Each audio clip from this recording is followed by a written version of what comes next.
জানি দে 6 লাখ টাকা নাকি 6,000 টাকা নাকি মোড়ে তো সেদিন গুরুনে আমরা হিলেতে না কি আছে প্রেমা বুঝমনে হলো আমায় দুঃখ দিলাম ছাইরা তার জীবনে মেঘের মতো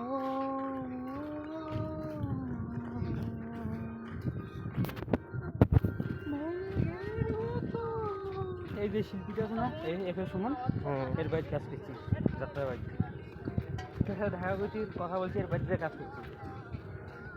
রায়েরবাগ বাজারে সবসময় বেড়ায় অথবা দেখেন নিজের এলাকার কোনো কারো দাম নেই বাইরের এলাকাতে বেরোর একটা সেলিব্রিটি কত দাম নিজের এলাকাতে দেখিলেও কাজ সালামও দেয় না পুষে গো না কেমন আছে দেখিয়েছি এবার ওর বাড়িতে কাজ করছি খেলা হইয়া শুটিং করতে শুটিং করে গেছি